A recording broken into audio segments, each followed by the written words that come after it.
Bihar police 2025 की तैयारी करने वाले आप सभी का इस क्लास में हाथ जोड़ करके स्वागत है। इस क्लास में रोज की तरह मैथ के 5 बहुत ही महत्वपूर्ण क्वेश्चन कराए जाएंगे और ये जो मैथ की है जो छोटी छोटी है जो सीरीज है यह आपके एग्जाम का है का मतलब ये है कि 3 अगस्त तक कंटिन्यू चलेगी। का है कि आपका एग्जाम 3 अगस्त तक चलेगा। बाकी आज है 14 जुलाई और 2 दिन बाद से कहे का मतलब है कि 16 जुलाई से आपका एग्जाम होना शुरू हो जाएगा।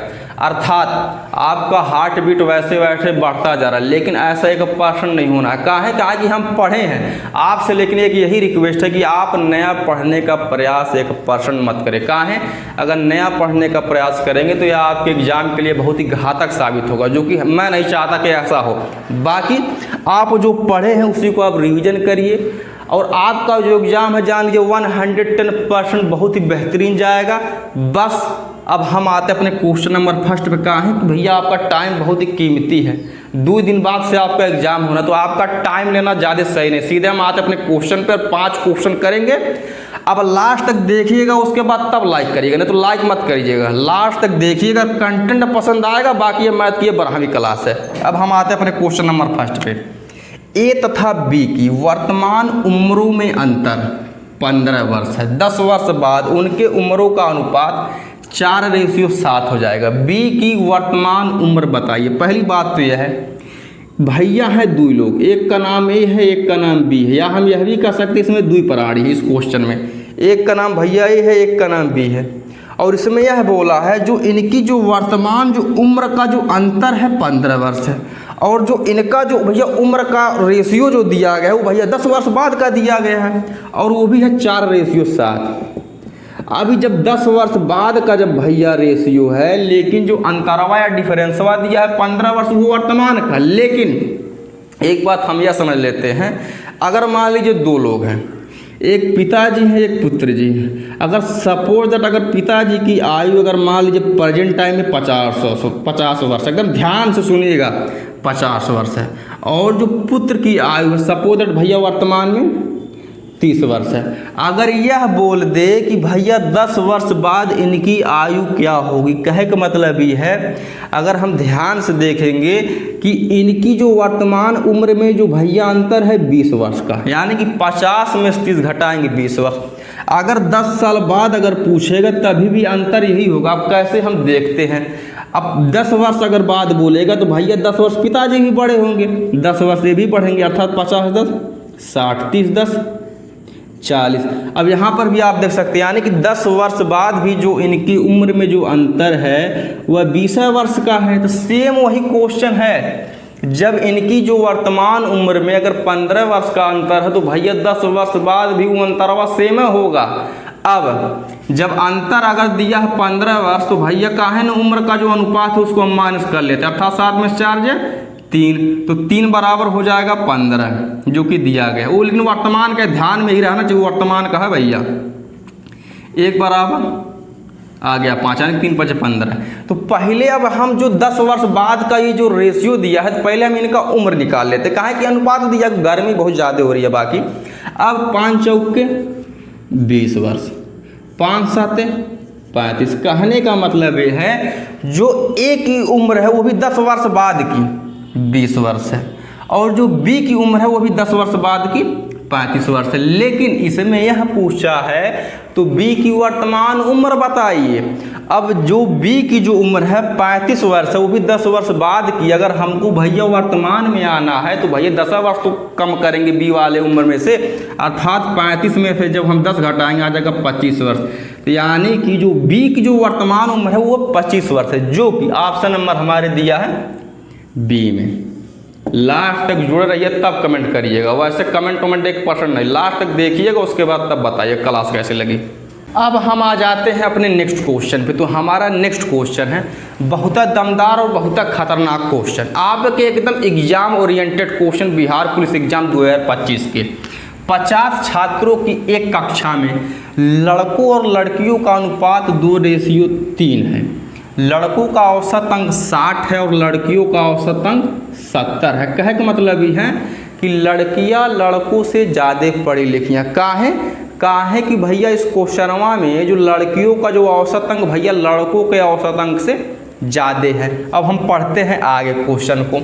पूरी कक्षा के औसत अंक कितने हैं? पहली बात तो यह है, जब भैया उस कक्षा में टोटल 50 छात्र हैं, अब इसी 50 छात्र में बॉय भी शामिल है और गर्ल भी शामिल है, लेकिन हमको यह ज्ञात नहीं है कि कितने लड़के हैं कितनी लड़कियां हैं, लेकिन इसमें यह दे दिया है कि लड़कों और लड़कियों की जो भैया संख्या का अनुपात है 2:3 है।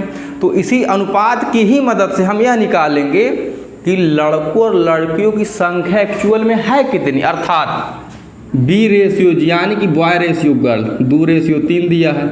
अब जब यहाँ पे भैया टोटल 50 छात्र हैं, 50 छात्र में बॉय गर्ल दोनों शामिल होंगे, तो हम रेशियो को जोड़ लेते हैं, अर्थात 2 3 जोड़ेंगे आ जाएगा 5, तो 5 बराबर 50। जब हम 1 का मान निकालेंगे 5 दहिया में 50, यानी कि 1 का मान आ गया 10।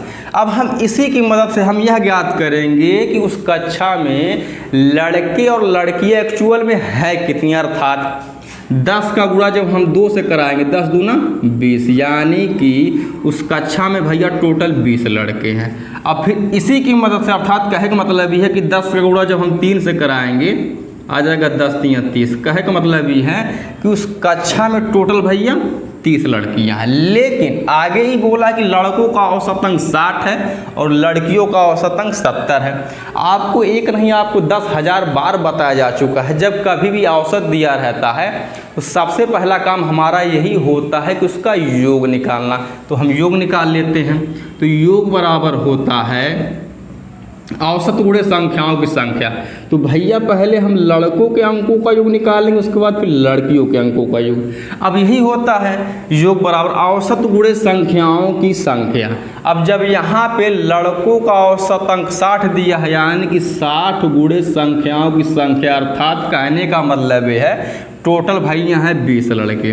तो 20 से हम करा देते हैं गुणा 6 दूनी 12, 1 भेली 2 भेली। कहे का मतलब ये है अब यहाँ पे 20 लड़कों के अंकों का योग जो निकल करके आया है 1200।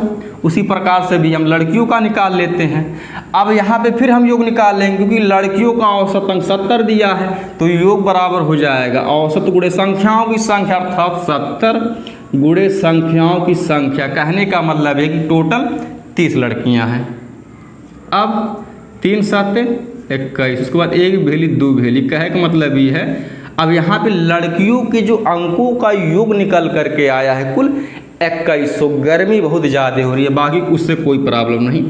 अब 1 भेली 2 भेली, अर्थात 2 भेली हम लिख देंगे, 2 में 1 जोड़ेंगे आ जाएगा 3, 2 में 1 जोड़ेंगे आ जाएगा 3। कहने का मतलब ये है ये जो 3300 जो निकल करके आया है ये लड़कों और लड़कियों के अंकों का योग है। लेकिन क्वेश्चन में यह पूछा है पूरी कक्षा के औसत अंक कितने हैं। पूरी कक्षा का मतलब ये हुआ कि लड़कों और लड़कियां के औसत अंक कितने हैं। तब अब औसत कैसे निकालेंगे, तो औसत बराबर हो जाएगा योग बटे संख्याओं की संख्या। कहने का मतलब है टोटल 50 छात्र, बाकी यहाँ पे निकालें अलग अलग, इसको भी जोड़ेंगे भैया 50 से आएगा। तो 50 से इसको हम डिवाइड कर देते हैं, 0 से 0 कट जाएगा। अब ये जाएगा 6 बार, यानी 5 6 के 30, उसके बाद 3 में 0 जा 3, उसके बाद हम फिर उतारेंगे 0, यानी 5 6 के 30। कहने का मतलब ये है अब उस जो पूरी कक्षा के जो औसत अंक भैया कितने हैं 66 है, जो कि ऑप्शन नंबर हमारे सी में दिया गया है। अब हम आ जाते हैं अपने नेक्स्ट क्वेश्चन पे। तो हमारा नेक्स्ट क्वेश्चन है किसी संख्या का 4/5 64 के बराबर है तो उस संख्या का आधा क्या होगा। पहली बात तो यह है जब इसमें यह पूछा है कि उस संख्या का आधा क्या होगा, जब उस संख्या है ना हमारे ज्ञात बा, तो कैसे हम जान पाएंगे कि उसका आधा क्या होगा। तो उस संख्या पहले हम उसको मानेंगे x, क्योंकि बोला है किसी संख्या का तो उसको हम x मान लेते हैं। अब इसी x का 4/5 का मतलब होता है मल्टीप्लाई 4/5। बोला है भैया 64 के बराबर, तो इसे बराबर या इक्वल का साइन लगा के 64 हम लिख लेते हैं। अब हम पहले इसको हम सॉल्व करते हैं, क्योंकि आगे बोला उस संख्या का आधा क्या होगा। जब उस संख्या ज्ञात नहीं है तो कहाँ से आधा करेंगे, तो पहले हम उस संख्या को ज्ञात करेंगे। अब 4 से कटेगा 64 भैया 16 बार में, यानी कि 16 चौके 64। अब हम जब x का मान निकालेंगे तो 5 का 16 से हो जाएगा क्रॉस मल्टीप्लाई, अर्थात 16 5 80। अब यक्स अर्थात वह संख्या निकल करके आई है 80। अब यही बोला कि क्वेश्चन में उस संख्या का आधा क्या होगा, तो भैया इसी का 1/2 कर देते हैं। कहा कि आधा का मतलब होता है 1/2, या 80 के 2 से डिवाइड करेंगे बात एक्का होगी तभी भी, तो 1/2 हम कर देते हैं। अब 2 चौके 8, उसके बाद लगा देंगे 1 वैल्यू, अर्थात क्या मतलब ही है उस संख्या या 80 का आधा 40 होगा, जो कि ऑप्शन नंबर हमारे दिया गया है ए में। मज़ा आ रहा है कि नहीं मज़ा आ रहा, कमेंट करिएगा, एकदम जान लीजिए क्वेश्चन के कंटेंट में एक नहीं 100% दम है, और ये 3 अगस्त तक भैया ऐसा चलेगा क्वेश्चन। अब हम आ जाते हैं अपने नेक्स्ट क्वेश्चन पे। तो हमारा नेक्स्ट क्वेश्चन है 4 तथा 25 का मध्यानुपाती क्या होगा। मध्यानुपाती का मतलब होता है मीन प्रोपोर्शनल। पहली बात तो यह है, अब इस क्वेश्चन को सॉल्व करने का एक ट्रिक होता है, अर्थात अंडर रूट में एक्स वाई, अंडर रूट में एक्स वाई। अब भैया यहाँ पे एक्स का मान है 4 एंड वाई का मान है भैया 5, तो भैया अंडर रूट में 4 गुणे हम 25 कर देते हैं। अब जब भैया 4 गुणे 25 करेंगे तो आ जाएगा 25 चौका 100, अर्थात अंडर रूट में आ जाएगा 100। अब एक बात, अब जब ये अंडर रूट से जब ये बाहर निकलेगा तो आ जाएगा भैया 10, अर्थात कहे का मतलब ये है ये जो 100 है ये 10 का स्क्वायर है, यानी कि 10 गुणे 10 करेंगे तो भैया 100 आ जाएगा, अर्थात हमारा जो आंसर हुआ है वो 10 है, जो कि ऑप्शन नंबर हमारे सी में दिया गया। अब हम आ जाते हैं अपने नेक्स्ट क्वेश्चन में। बारिश बहुत ज़ोर से हो रही है, जिससे कि मौसम ठंडा हो गया। हो सकता है कि आपको आवाज़ सुनाई नहीं दे रहा, इसलिए मैं बहुत तेज़ से बोल रहा हूँ। बाकी हम आते अपने क्वेश्चन को पढ़ते हैं, उसके बाद सॉल्व करते हैं। चलिए मैं माइक को मैं हाथ में ही ले लेता हूँ, हो सकता है तो आवाज़ जाए। किसी वस्तु का क्रय मूल्य तथा विक्रय मूल्य का अनुपात 20:25 है तो लाभ प्रतिशत होगा। पहली बात तो यह है, इस क्वेश्चन में जो भैया क्रय मूल्य है भैया 20 रुपया, हम इसको इस तरीके से ही मान सकते हैं, और जो विक्रय मूल्य है 25 रुपया है। अब सबको पता है जब सामान जब हम कम रुपए में अगर खरीदेंगे और ज़्यादा रुपए में बेचेंगे तो लाभ है होगा। जैसा कि इस क्वेश्चन में 20 में खरीद कर 25 में बेचा गया है, तो भैया लाभ होगा, वो भी कितने का 5 रुपया का, अर्थात 25 में से जब 20 घटाएंगे आ जाएगा 5 रुपया। अब 5 रुपये का अगर लाभ हुआ है तो पूछा है लाभ प्रतिशत, तो लाभ प्रतिशत का फार्मूला यह होता है लाभ गुणे 100 बटे क्रय मूल्य। हो सकता है अब आवाज़ जा रही होगी क्योंकि मैंने माइक को हाथ में ले लिया है। बाकी लाभ यानी 5 रुपया गुणे 100 बटे क्रय मूल्य। अब यहाँ पे भैया क्रय मूल्य है 20, तो भैया 20 से इसको हम डिवाइड कर देते हैं, 5 एकने 5, 5 चौके 20। अब 4 से 100 कटेगा भैया 25 बार में, अर्थात 25 चौका 100, यानी कि हमको इस सौदे या इस व्यापार में 25% का लाभ हुआ है, जो कि ऑप्शन नंबर हमारे बी में दिया गया है। इस क्लास का या लास्ट क्वेश्चन है, आपसे एक रोज़ की तरह रिक्वेस्ट रहेगा कि क्लास को लाइक शेयर सब्सक्राइब कर दीजिएगा। बाकी या आपके एग्ज़ाम 3 अगस्त तक या जो मैथ की है जो छोटी जो 5 क्वेश्चन की सीरीज है अब कंटिन्यू चलेगी। बाकी ये मैथ की 12वीं क्लास है। बाकी धन्यवाद।